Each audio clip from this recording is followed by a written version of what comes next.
धोत्रीच्या गोकुळ शुगरने शेकडो शेतकऱ्यांची ऊस बिले थकवल्याच्या कारणावरून सोलापूरच्या याच जिल्हा परिषदेसमोर अनेक शेतकरी काल या ठिकाणी उपोषणाला बसलेले होते। आज त्यांच्या उपोषणाचा दुसरा दिवस होता आणि प्रचंड उन्हामुळे शेतकऱ्यांनी जे मंडप आहे तो टाकण्याचा निर्णय घेतलेला होता। मात्र मंडप टाकताना अचानक पोलीस आले आणि त्यांनी मंडप तुम्ही टाकता येणार नाही, तुम्हाला परमिशन घ्यावी लागेल असे सांगितल्यानंतर शेतकरी आक्रमक झाले। आम्ही परमिशन घेतो, मात्र आम्हाला प्रचंड उन्हामुळे त्रास होतोय, आम्हाला मंडप टाकू द्या अशी विनंती शेतकरी करत होते। आणि याच कारणावरून सोलापूरच्या जिल्हा परिषदेसमोर शेतकरी आणि पोलिसांमध्ये वाद झाल्याचं एकंदरीत पाहायला मिळत आहे। नेमकी ही घटना काय आहे आपण सविस्तर जाणून घेऊया। धोत्रीच्या गोकुळ शुगरने शेकडो शेतकऱ्यांची ऊस बिले थकवली। ऊस बिलांच्या मागणीसाठी अनेक जे शेतकरी तुळजापूर तालुक्यातील असेल, लातूरमधील असेल, धाराशिवमधील असेल किंवा सोलापूर जिल्ह्यातील अक्कलकोट तालुक्यातील असेल, अनेक जे शेतकरी या ठिकाणी उपोषणाला बसलेले आहेत। काल ते दिवसभर या ठिकाणी होते, रात्री ते याच ठिकाणी फुटपाथवर झोपलेले आपल्याला पाहायला मिळालं होतं। आणि या सकाळच्या सुमारास त्या शेतकऱ्यांनी रस्त्यावरच चूल मांडून शासनाचं लक्ष वेधण्याचा प्रयत्न केलेला होता। आज या शेतकऱ्यांच्या उपोषणाचा दुसरा दिवस होता आणि या दुसऱ्या दिवशी रस्त्यावरच चहा असेल, जेवण असेल ते बनवून हे शेतकरी या ठिकाणी कोणत्याही परिस्थितीत हलणार नाही असे पवित्रा घेत होते। आणि एकंदरीत उन्हामुळे हा मंडप टाकण्याचा निर्णय शेतकऱ्यांनी घेतला। त्यावेळी पोलीस आले आणि पोलीस आणि शेतकऱ्यांमध्ये शाब्दिक वाद झाला आणि त्यातूनच आज गोकुळ शुगरच्या विरोधात जे शेतकरी उपोषणाला बसलेले होते त्यांनी चक्क रस्त्यावर ठाण मांडला आणि रस्ता बंद केला। एकंदरीत पोलिसांनी माफी मागावी अशी विनंती देखील या ठिकाणी शेतकरी करत होते। मात्र हा जो सर्व प्रकार आहे सोलापूरच्या जिल्हा परिषदेसमोर घडलेला आहे। तुम्ही बघू शकता की अनेक जे शेतकरी आहेत ते याच फुटपाथवर या ठिकाणी जिल्हा परिषदेच्या गेट समोर आंदोलनाला बसलेले आहेत। गोकुळ शुगरने अनेक शेतकऱ्यांची लाखो रुपयांची ऊस बिले थकवलेली आहेत। अनेकदा कारखान्याकडे हेलपाटा मारून देखील ऊस बिले मिळत नसल्याच्या कारणावरून हे शेतकरी आता आंदोलनाला बसलेले आहेत। आणि एकंदरीत हा जो वाद जो सुरू आहे तो या ठिकाणी आता रस्त्यावर आलेला आहे। गोकुळ शुगरच्या विरोधातील हा वाद आता शेतकरी आक्रमक झाल्यानंतर रस्त्यावर आलेला आहे। एकंदरीत पोलीस प्रशासन या शेतकऱ्यांची मनधरणी करत आहेत की बाबा तुम्ही रस्त्यावर बसू नका, एका साईडला तुम्ही बसा। मात्र शेतकरी ऐकण्याच्या स्थितीत नाही आहे। पोलिसांनी आमच्याशी उद्धट वर्तन केलेलं आहे। जोपर्यंत पोलीस आमच्याशी माफी मागत नाही तोपर्यंत आम्ही उठणार नाही असा पवित्रा या ठिकाणी संतप्त शेतकऱ्यांनी घेतलेला आहे। मात्र सध्या जिल्हा परिषदेसमोर हे शेतकरी रस्त्यावर बसलेले आहेत आणि एकंदरीत मंडप टाकण्यावरून हा वाद सुरू झाला आणि एकंदरीत पोलीस प्रशासनाने अरेरावीची भाषा वापरली असा आरोप शेतकऱ्यांचा आहे। तर दुसरीकडे पोलीस प्रशासन की बाबा तुम्ही कायदा हातात घेऊ नका, तुमचा जो आंदोलन आहे तो रीतसर परवानगी घ्या, मंडप टाकायचं असेल तर रीतसर परवानगी घ्या आणि एका कोपऱ्याला बसून तुम्ही तुमच्या मागण्यासाठी आंदोलन करा अशी विनंती पोलीस करत होते। मात्र शेतकरी ऐकण्याच्या स्थितीत नाही आहे। सध्या जिल्हा परिषदेसमोर अनेक जे शेकडो शेतकरी जे आहेत ते रस्त्यावर ठाण मांडून आहेत। पोलीस प्रशासनाने माफी मागावी अशी मागणी त्यांची आहे। मात्र एकंदरीत धोत्रीच्या गोकुळ शुगर विरोधात हे सर्व शेतकरी या ठिकाणी उपोषणाला बसलेले होते। काही जणांची 6 महिन्याची बिले असतील, काही जणांची 1 वर्षाची असतील किंवा काही शेतकऱ्यांना 2-2 वर्षाची बिले देखील मिळालेली नाहीये। त्यामुळे कारखान्याच्या गेटवर वारंवार चक्रा मारून हे सर्व शेतकरी आता एकवटलेले आहेत आणि एकंदरीत थकीत ऊस बिले आम्हाला द्या अशी मागणी करत आहेत। काल आम्ही लोकप्रधान न्यूज चॅनलने या सर्व शेतकऱ्यांची व्यथा दाखवलेली होती। काही शेतकऱ्यांचं म्हणणं होतं की बाबा आमच्या जो घराचा संसार आहे तो चालण्यासाठी आम्ही काही जणांकडून कर्जाने पैसे घेतलेले आहेत, काहींना दवाखान्यासाठी पैसे लागणार आहेत, काहींच्या शिक्षणासाठी लागणार आहेत। मात्र या गोकुळ शुगरने कोणाचेही पैसे दिलेले नाही आहे आणि जेव्हा आम्ही पैशाची मागणी करतो तेव्हा देतो, बघू, करू अशी भाषा गोकुळ शुगर वापरत आहेत। मात्र एकंदरीत या सर्व प्रकरणामध्ये एक गोष्ट आपल्याला जाणवते, ज्या गोकुळ शुगर विरोधात धोत्रीच्या हा सर्व जो आंदोलन सुरू आहे, शेतकरी रस्त्यावर उतरलेले आहेत, ते गोकुळ शुगरचे जे चेअरमॅन आहेत शिंदे ते यांची कुठलीही प्रतिक्रिया या ठिकाणी समोर आलेली नाही आहे।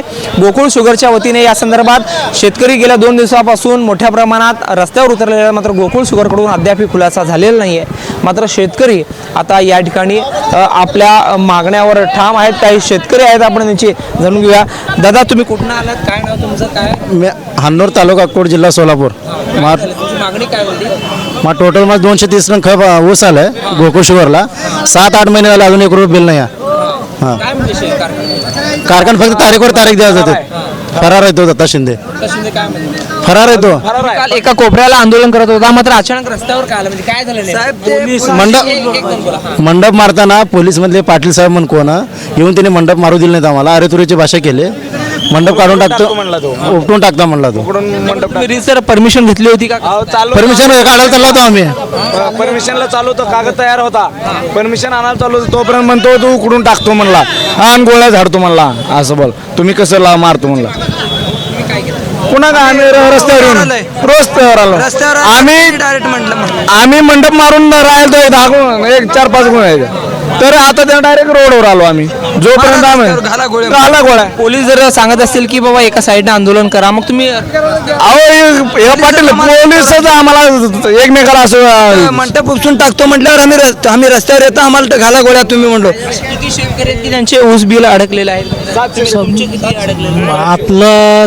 130 टनाचं अडकले 7 महिने झाले 1 रुपया पण कारखाना काय ती फराराचा त्याचा संपर्कच होऊ देत नाही आम्हाला संपर्कच नाही ते दत्ता शिंदे आता जोपर्यंत बिल मिळत नाही तोपर्यंत असंच बसणार आहे एकंदरीत हे गोकुळ शुगरच्या विरोधातील हे आंदोलन सुरू आहे तुम्ही बघू शकता शेतकरी संतप्त झालेले आहेत अनेक महिन्याचे बिल थकीत आहेत एकंदरीत या शेतकऱ्यांची जर आकडेवारी बघायला तर करोडो रुपयामध्ये हे बिल होते मात्र राज्य सरकार असेल गोकुळ शुगर संदर्भात कोणतीच भूमिका घ्यायला तयार नाही आहे आणि एकंदरीत कालपासून जे शांततेत आंदोलन सुरू होतं ते आता पोलिसांच्या वादविवादामुळं या ठिकाणी आता रस्त्यावर उतरलेलं आहेत या ठिकाणी एकंदरीत ह्या सर्व शेतकऱ्यांचा जो आक्रोश आहे तुम्ही कुठनं आलात काय आम्ही उमरगा चिंचोली जागीर उमरगात आमच्या ऊसाचं बिल थांबलेलं आहे 7 महिन्यापासून ऊसाचं बिलच मिळालेलं नाही कमी जास्त आमच्या गावचे 11 लोक आहेत 11 लोकांमध्ये 1400 टन ऊस आहे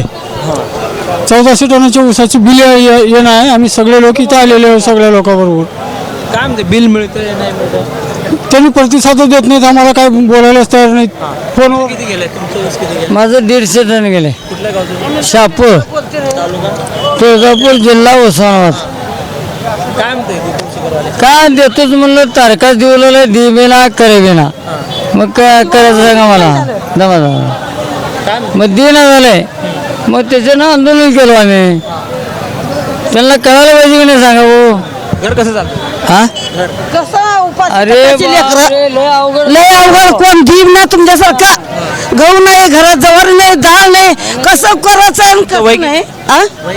माझी वय 70च्या पुढे आहे या वयात ती आंदोलन करते आज कशाचं ते काय करता का नाही लेख रुपयाचे दवाखान्यात ऍडमिट झाले ते कुणाला सांगायचं हे देतोच म्हणलं 1 तारीख गेली 5 तारीख गेली 10 तारीख गेली 20 तारीख गेली ही देणं झाल्यावर आम्ही शेत इकायची पळायले हो शेत इकायची पळायले आता काय करायचं सांगा बघू तुम्ही आणि गावात त्याच्या गाड्या उभं मी भांडण करून उभा करून त्याचा ऊस घालविलो मग एवढी बी किंमत नाही काय याला सोलापुरात जे आपण चित्र बघतोय शेतकऱ्यांच्या ऊस बिलाला घेऊन या ठिकाणी हे शेतकऱ्यांचं आंदोलन सुरू आहे यापूर्वी म्हणजे काही महिन्यांपूर्वी अशाच एका माजी मंत्र्याच्या साखर कारखान्याच्या विरोधात शेतकऱ्यांनी आंदोलन केलेलं होतं करोडो रुपयांची लाखो रुपयांची बिले थकलेली होती आता तो वाद थांबल्यानंतर आता पुन्हा धोत्रीच्या गोकुळ शुगरचा हा वाद या ठिकाणी आलेला आहे आणि शेतकरी या ठिकाणी संतप्त झाल्याचं एकंदरीत पाहायला मिळत आहे झहूर साहेबसोबत अकबर बागवान लोकप्रधानी सोलापूर हे आहे दक्षिण सोलापूर तालुक्यातील वळसंग इतिहासाची समृद्ध परंपरा आणि उज्ज्वल भविष्याची नवी दिशा प्रगतशील आणि वेगाने विकसित होणारे गाव वळसंग कुरनूर धरणाच्या सानिध्यात निसर्गरम्य वातावरणात वसलेले वळसंग सोलापूर पासून फक्त 12 ते 15 मिनिटे अक्कलकोट पासून फक्त 12 ते 15 मिनिटे आणि रेनगर पासून केवळ 7 ते 8 मिनिटे अंतरावर सोलापूर अक्कलकोट महामार्गावरील उड्डाण पूल आणि वेगवान महामार्गाच्या थेट संपर्कात असलेले वळसंग महामार्गावरून थेट वळसंगला सोलापूर अक्कलकोट गुलबर्गा महामार्ग मोहोळ मंद्रुप वळसंग रिंग रूट मुंबई पुणे हैदराबाद महामार्ग आणि सुरत चेन्नई ग्रीनफील्ड एक्सप्रेस अशा एकापेक्षा जास्त महामार्गाने वेढलेले गाव म्हणजे आपलं वळसंग वळसंग हे आता महाराष्ट्राच्या नकाशावर नव्या विकासाचे केंद्र बनले आहे वळसंगमध्ये आहेत प्रसिद्ध मंदिरे सोलार हब टोलनाका जवळच आहे कुरनूर धरणाचे ताजे पाणी आणि निसर्ग सौंदर्य आणि विविध ठिकाणी आकर्षक हॉटेल्स व ढाबे सुद्धा